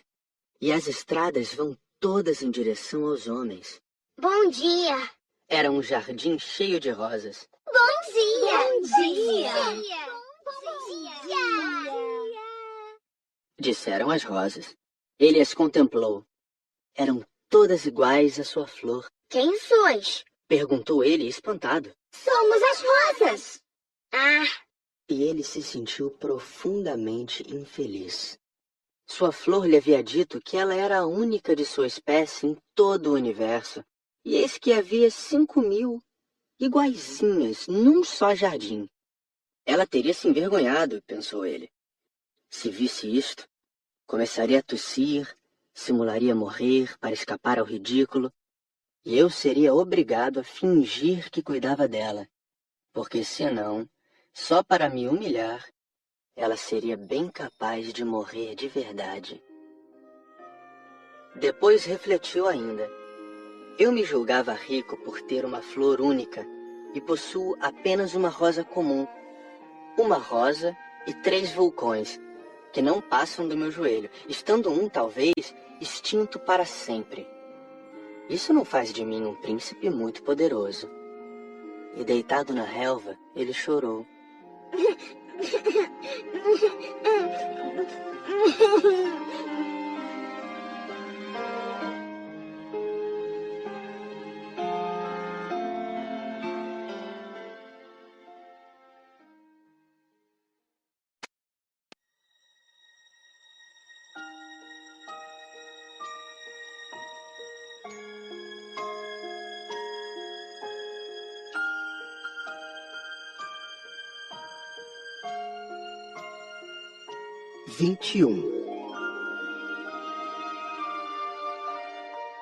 E foi então que apareceu a raposa. bom dia. Disse a raposa. Bom dia. Respondeu educadamente o pequeno príncipe que, olhando à sua volta, nada viu. Eu estou aqui, disse a voz. debaixo da macieira. Quem és tu? Tu és bem bonita. Sou uma raposa. Vem brincar comigo. Estou tão triste. Eu não posso brincar contigo. Não me cativaram ainda. Ah, desculpa. Disse o príncipezinho. Mas após refletir, acrescentou. Que quer dizer cativar? Tu não és daqui. Que procuras? Procuro os homens. Que quer dizer cativar? Os homens têm fuzis e caçam. É assustador. Criam galinhas também. É a única coisa que fazem de interessante. Tu procuras galinhas? Não. Eu procuro amigos. Que quer dizer cativar? É algo quase sempre esquecido. Significa criar laços. Criar laços? Exatamente. Tu não és ainda para mim, senão um garoto inteiramente igual a 100.000 outros garotos. E eu não tenho necessidade de ti. E tu também não tens necessidade de mim. Não passo a teus olhos de uma raposa igual a 100.000 outras raposas. Mas se tu me cativas, nós teremos necessidade um do outro. Serás para mim único no mundo. E eu serei para ti única no mundo. Começo a compreender. Existe uma flor. Eu creio que ela me cativou. É possível. Vê-se tanta coisa na terra. Ah, não foi na Terra. A raposa pareceu intrigada. Num outro planeta? Sim. Há caçadores nesse planeta? Não. Que bom. E galinhas? Também não. Nada é perfeito. Suspirou a raposa. Mas a raposa retomou seu raciocínio. Minha vida é monótona. Eu caço as galinhas e os homens me caçam. Todas as galinhas se parecem e todos os homens se parecem também. Isso me incomoda um pouco. Mas se tu me cativas, minha vida será como que cheia de sol. Conhecerei um barulho de passos que será diferente dos outros. Os outros passos me fazem entrar debaixo da terra. Os teus me chamarão para fora da toca, como se fosse música. E depois, olha, vês lá longe os campos de trigo? Eu não como pão. O trigo para mim não vale nada. Os campos de trigo não me lembram coisa alguma. E isso é triste. Mas tu tens cabelos dourados. Então será maravilhoso quando me tiveres cativado. O trigo, que é dourado, fará com que eu me lembre de ti. E eu amarei o barulho do vento no trigo. A raposa calou-se e observou por muito tempo o príncipe. Por favor, cativa-me. Eu até gostaria, mas não tenho muito tempo. Tenho amigos a descobrir e muitas coisas a conhecer. A gente só conhece bem as coisas que cativou. Os homens não têm mais tempo de conhecer coisa alguma. Compram tudo já pronto nas lojas. Mas como não existem lojas de amigos, os homens não têm mais amigos. Se tu queres um amigo, cativa-me. Que é preciso fazer? É preciso ser paciente. Tu te sentarás primeiro um pouco longe de mim, assim, na relva. Eu te olharei com um canto do olho e tu não dirás nada. A linguagem é uma fonte de mal-entendidos. Mas cada dia te sentarás um pouco mais perto. No dia seguinte, o príncipezinho voltou. Teria sido melhor se voltasses à mesma hora. Se tu vens, por exemplo, às 4 da tarde, desde as 3 eu começarei a ser feliz. Quanto mais a hora for chegando, mais eu me sentirei feliz. Às 4 horas, então, estarei inquieta e agitada. Descobrirei o preço da felicidade. Mas se tu vens a qualquer momento, nunca saberei a hora de preparar meu coração. É preciso que haja um ritual. Que é um ritual? É uma coisa muito esquecida também. É o que faz com que um dia seja diferente dos outros dias. uma hora das outras horas. Os meus caçadores, por exemplo, adotam um ritual. Dançam na quinta-feira com as moças da aldeia. A quinta-feira é então o dia maravilhoso. Vou passear até a vinha. Se os caçadores dançassem em qualquer dia, os dias seriam todos iguais e eu nunca teria férias. Assim, o pequeno príncipe cativou a raposa. Mas, quando chegou a hora da partida, a raposa disse: Ah, eu vou chorar. A culpa é tua. Disse o príncipezinho. Eu não queria te fazer mal, mas tu quiseste que eu te cativasse. Quis. Mas tu vai chorar. Vou. Então, não terás ganho nada. Terei sim, por causa da cor do trigo. Depois ela acrescentou: Vai rever as rosas. Assim compreenderás que a tua é única no mundo. Tu voltarás para me dizer adeus, e eu te presentearei com um segredo. O pequeno príncipe foi rever as rosas. Vós não sois absolutamente iguais à minha rosa. Vós não sois nada ainda. Ninguém ainda vos cativou, nem cativastes ninguém. Sois como era a minha raposa. Era uma raposa igual a 100.000 outras.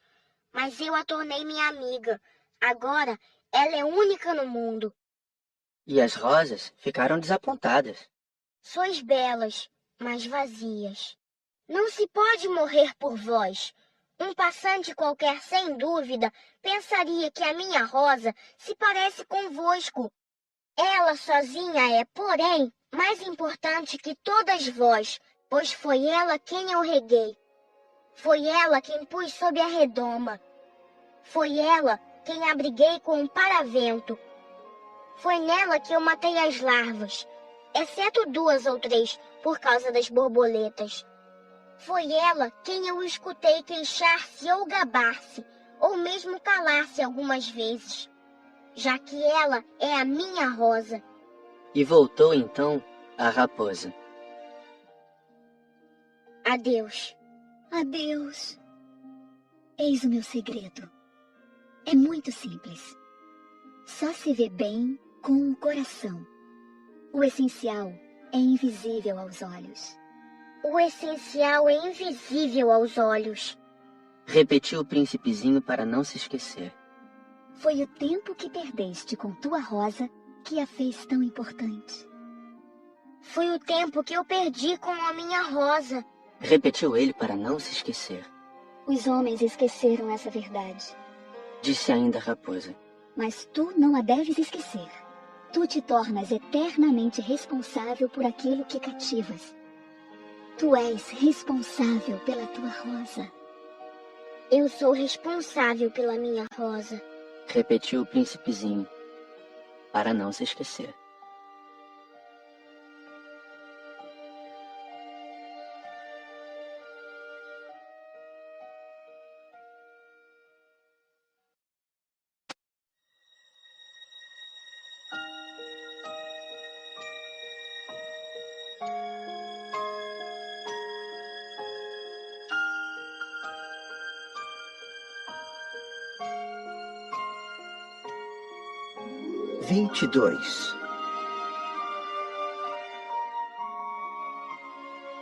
Bom dia. Disse o pequeno príncipe. Bom dia. Respondeu o manobreiro. Que fazes aqui? Eu separo os passageiros em blocos de 1000. Despacho os trens que os carregam, ora para a direita, ora para a esquerda. E um trem iluminado, roncando como um trovão, fez tremer a cabine do manobreiro.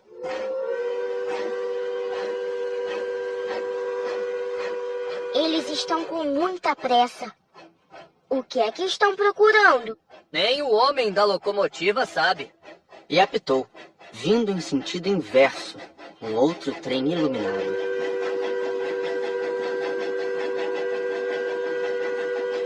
Já estão de volta? Não são os mesmos. É uma troca. Não estavam contentes onde estavam? Nunca estamos contentes onde estamos. E o apito de um terceiro trem iluminado soou.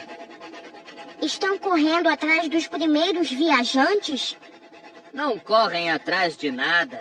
Estão dormindo lá dentro ou bocejando. Apenas as crianças apertam seus narizes contra as vidraças. Só as crianças sabem o que procuram. Perdem tempo com uma boneca de pano. E a boneca se torna muito importante. E choram quando ela lhes é tomada. Elas são felizes, disse o manobreiro.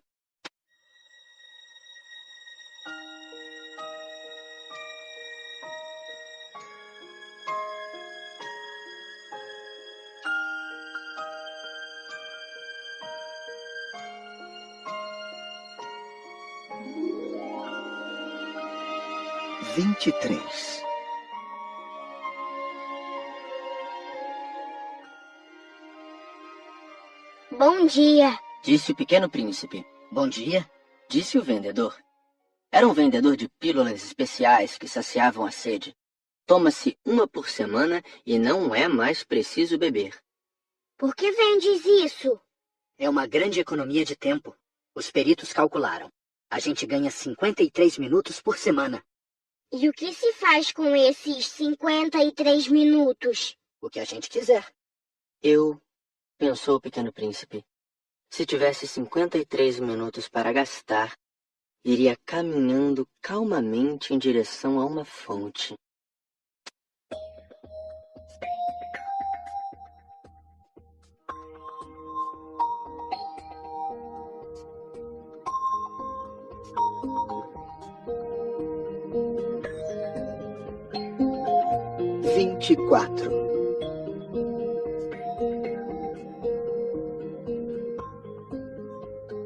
Estávamos no 8º dia de minha pane no deserto. Justamente quando bebia a última gota da minha reserva de água, foi que ouvi a história do vendedor. Disse eu ao pequeno príncipe, são bem bonitas as tuas lembranças, mas eu não consertei ainda meu avião. Não tenho mais nada para beber, e eu também seria feliz se pudesse ir caminhando calmamente em direção a uma fonte. Minha amiga raposa me disse... Meu caro, não se trata mais da raposa. Por quê? Porque vamos morrer de sede. Ele não compreendeu meu raciocínio e respondeu. É bom ter tido um amigo, mesmo se a gente vai morrer. Eu estou muito contente de ter tido uma raposa como amiga. Ele não pode avaliar o perigo, pensei. Não tenho nunca fome ou sede. Um raio de sol lhe basta. Mas ele me olhou e respondeu ao meu pensamento. Tenho sede também. Procuremos um poço. Eu fiz um gesto de desânimo. É absurdo procurar um poço ao acaso na imensidão do deserto. No entanto, pusemo-nos a caminho. Já tínhamos andado horas em silêncio quando a noite caiu e as estrelas começaram a brilhar. Eu as apreciava como num sonho, porque a sede me tornara febril.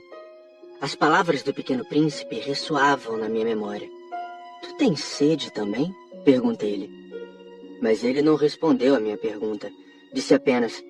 A água pode também ser boa para o coração. Não entendi sua resposta e me calei. Eu bem sabia que não adiantava interrogá-lo. Ele estava cansado. Sentou-se. Sentei-me junto dele. E após uma pausa, ele ainda disse... As estrelas são belas por causa de uma flor que não se pode ver. Eu respondi, é verdade. E mantendo-me em silêncio, fixei os olhos nas ondulações da areia iluminada pela lua. O deserto é belo, acrescentou. E era verdade. Eu sempre amei o deserto. A gente se senta numa duna de areia, não vê nada, não escuta nada. De repente, alguma coisa irradia no silêncio. O que torna belo o deserto é que ele esconde um poço em algum lugar. Fiquei surpreso por compreender de repente essa misteriosa irradiação da areia. Quando eu era pequeno, morava numa casa antiga e diziam as lendas que ali fora enterrado um tesouro. Ninguém jamais conseguiu descobri-lo, nem talvez o tenha procurado. Mas isto encantava a todos. Minha casa escondia um tesouro no fundo do seu coração. Sim, respondi-lhe. Quer seja a casa, as estrelas ou o deserto, o que os torna belo é invisível. Estou contente que estejas de acordo com a minha raposa. Como o príncipezinho adormecesse, tomei-o nos braços e prossegui a caminhada. Estava emocionado e tinha a impressão de carregar um frágil tesouro. Parecia-me mesmo não haver na terra nada mais frágil. Observava à luz da lua aquele rosto pálido, seus olhos fechados, suas mechas de cabelo que se agitavam com o vento, e pensava, o que eu vejo não passa de uma casca. O mais importante é invisível. Como seus lábios entreabertos esboçassem um sorriso, pensei ainda, o que tanto me comove nesse príncipe adormecido é sua fidelidade a uma flor. É a imagem de uma rosa que brilha nele como a chama de uma lamparina, mesmo quando ele dorme. E eu então o sentia ainda mais frágil. É preciso proteger a chama com cuidado. Um simples sopro pode apagá-la. E continuando a caminhada, eu descobri o poço. Ao raiar do dia.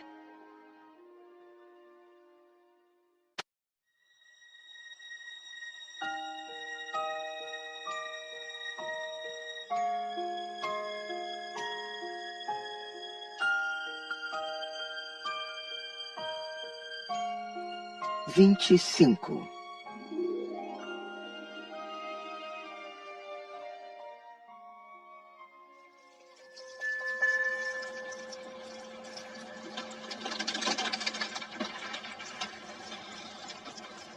Os homens embarcam nos trens, mas já não sabem mais o que procuram.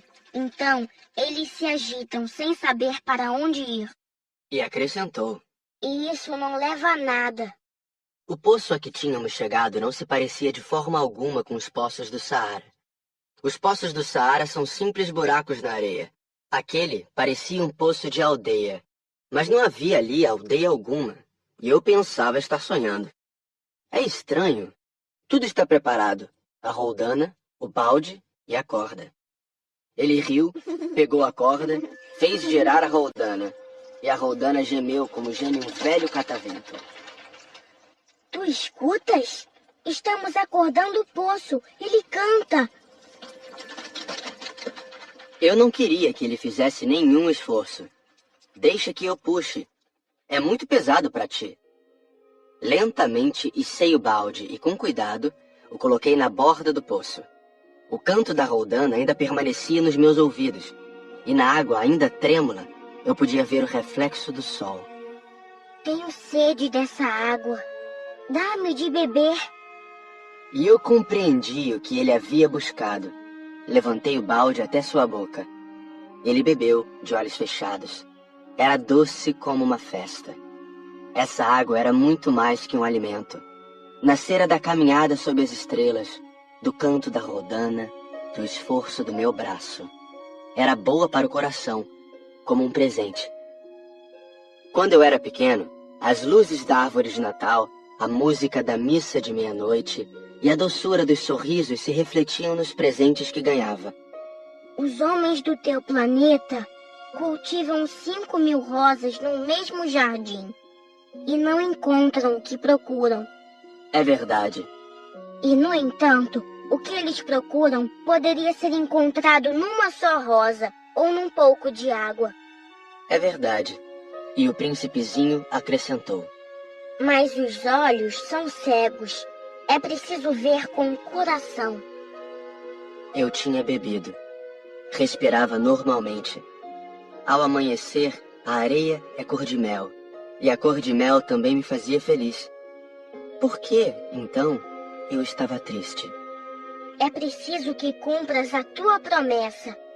Disse baixinho o pequeno príncipe, que estava, de novo, sentado junto de mim. Que promessa? Tu sabes, a mordaça do meu carneiro. Eu sou responsável por aquela flor. Tirei do bolso os meus esboços de desenho. O príncipezinho os viu e disse rindo. Teus baobás mais parecem repolhos. Oh, eu que caprichara tanto nos meus baobás. Tua raposa, as orelhas dela parecem chifres e são compridas demais. Ele riu outra vez. Tu és injusto, meu caro. Eu só sabia desenhar jiboias abertas e fechadas. Não faz mal. As crianças entendem. Rabisquei então uma pequena mordaça, mas ao entregá-la, senti um aperto no coração. Tu tens planos que eu desconheço. Ele não me respondeu, mas disse: Lembras-te da minha chegada na Terra? Será amanhã um aniversário. Depois, após um silêncio, acrescentou: Caí pertinho daqui. E enrubesceu. E de novo, sem compreender porquê, eu senti uma estranha tristeza. Entretanto, ocorreu me perguntar: então não foi por acaso que vagavas sozinho quando te encontrei, há 8 dias, a milhas e milhas de qualquer região habitada? Estavas retornando ao local onde chegaste? Ele enrubesceu novamente. E eu acrescentei, hesitando: talvez por causa do aniversário? O príncipezinho ficou mais vermelho. Não respondia nunca as perguntas, mas quando a gente enrubesce, é o mesmo que dizer sim. Não é verdade? Ah, eu tenho medo. Mas ele me respondeu: Tu deves agora trabalhar. Voltar para teu aparelho. Espero-te aqui. Volta amanhã de noite. Mas eu não estava seguro. Lembrava-me da raposa. A gente corre o risco de chorar um pouco quando se deixou cativar.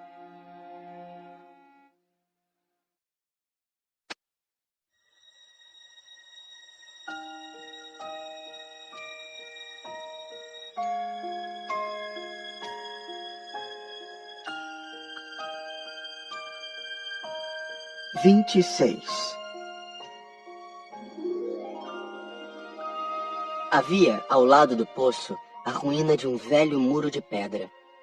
Quando voltei do trabalho, no dia seguinte, vi de longe o meu pequeno príncipe sentado no alto, com as pernas balançando, e eu o escutei dizer: Tu não te lembras, então?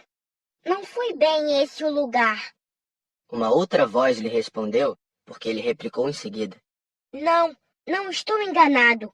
O dia é este, mas não é este o lugar. Prossegui em direção ao muro. Não enxergava nem ouvia ninguém a não ser ele. No entanto, o príncipezinho replicou novamente: Está bem. Tu verás na areia onde começam as marcas dos meus passos. Basta me esperar. Estarei lá esta noite. Estava a 20 metros do muro e continuava a não ver nada. O pequeno príncipe disse ainda após um silêncio: O teu veneno é do bom?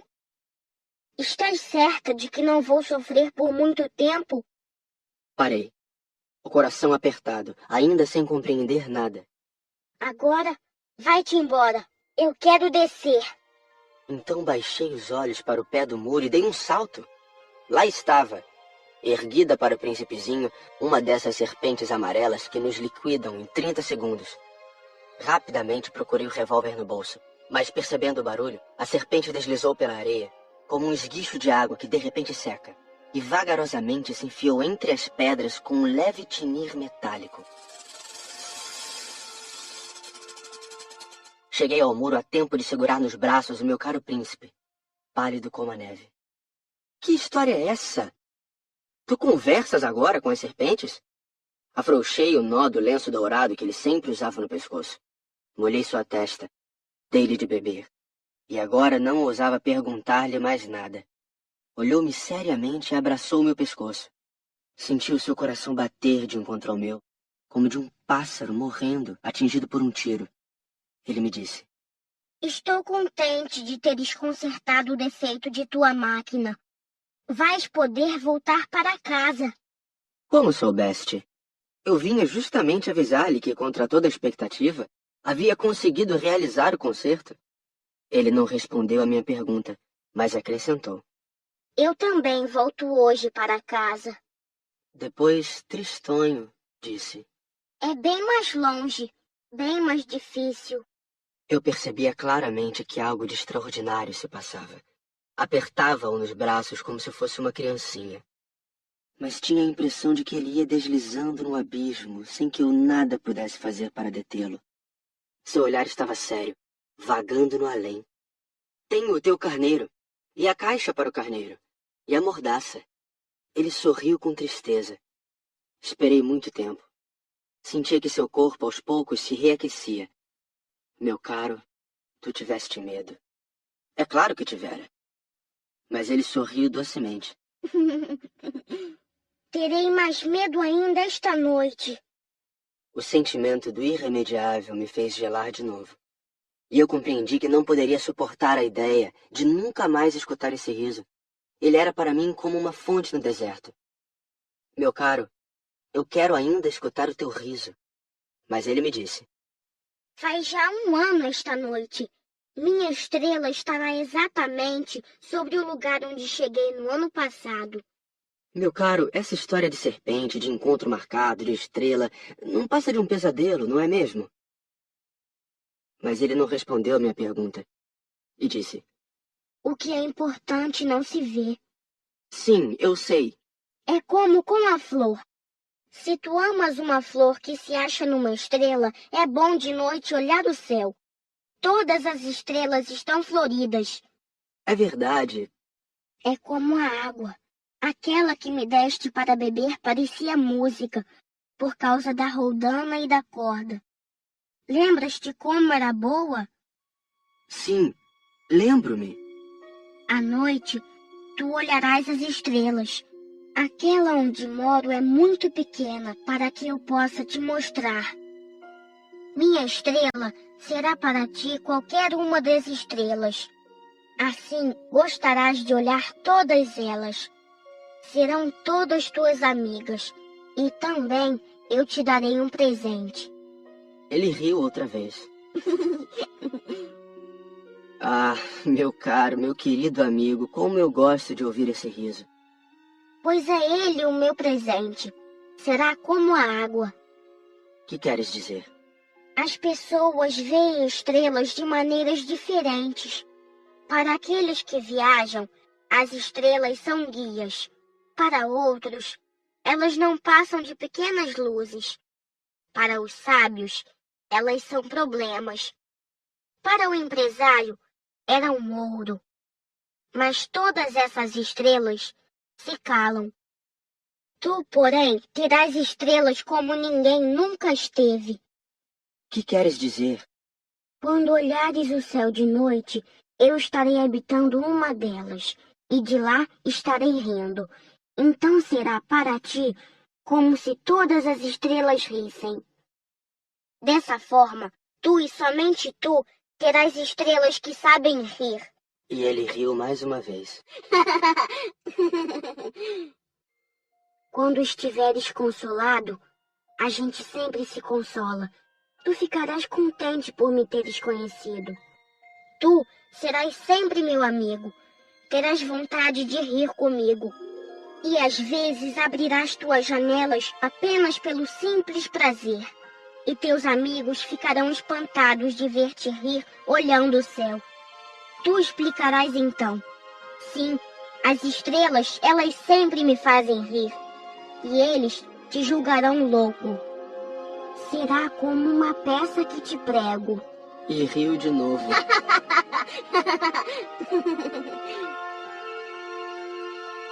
Será como se eu te houvesse dado, em vez de estrelas, montes de pequenos guizos que sabem rir. E riu de novo.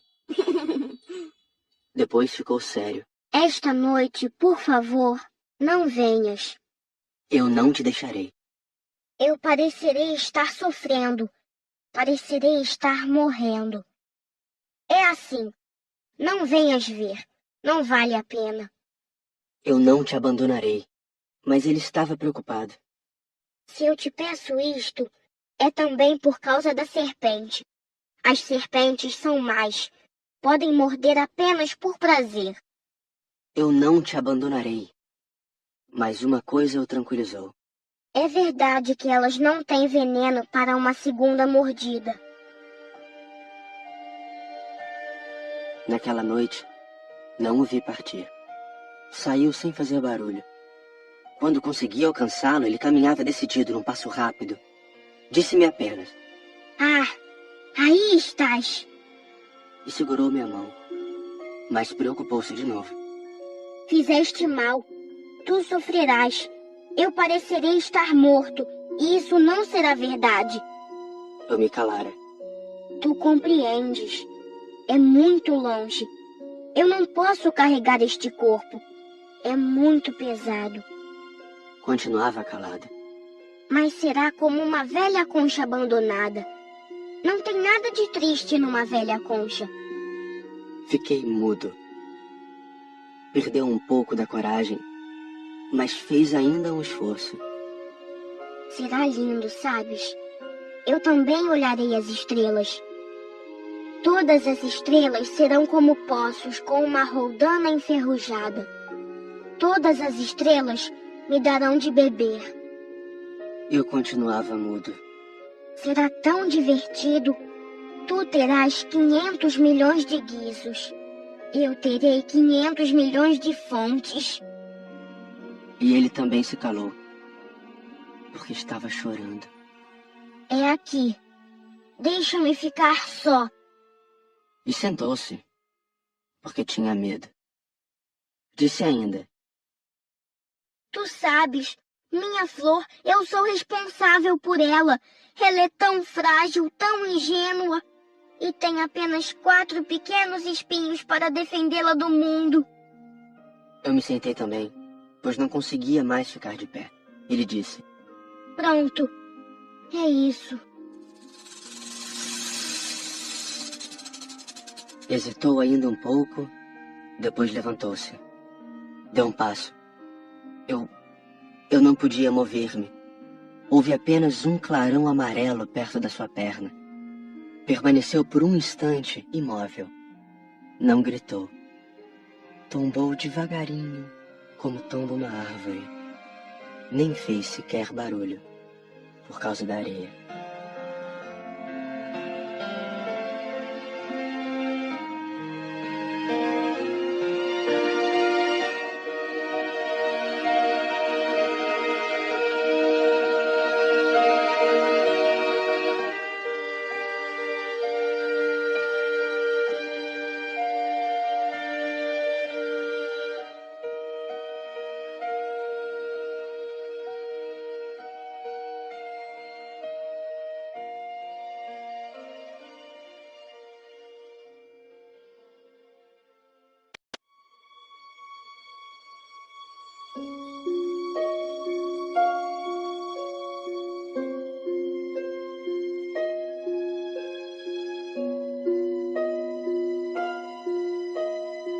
(27)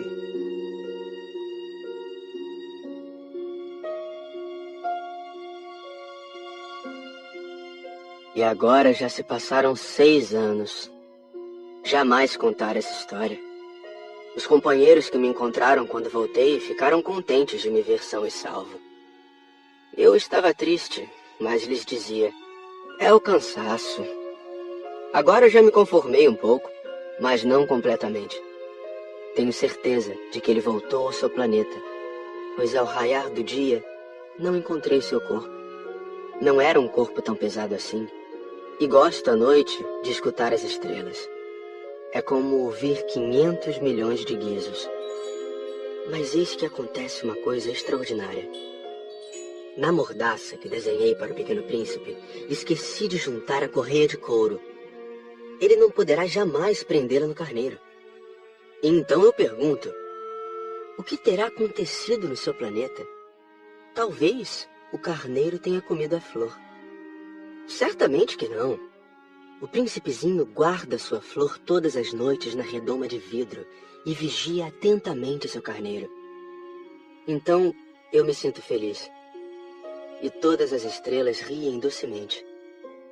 Ou penso, às vezes a gente se distrai e isto basta. Uma noite ele esqueceu de colocar a redoma de vidro, ou o carneiro saiu de mansinho no meio da noite sem que fosse notado. E todos os guizos então se transformam em lágrimas. Eis aí um grande mistério. Para vocês, que também amam o Pequeno Príncipe, como para mim, todo o universo fica diferente se em algum lugar, que não sabemos onde, um carneiro que não conhecemos comeu ou não uma rosa. Olhem o céu. Perguntem a si mesmos: o carneiro terá ou não comido a flor? E verão como tudo fica diferente. E nenhuma pessoa grande jamais entenderá que isso possa ter tanta importância.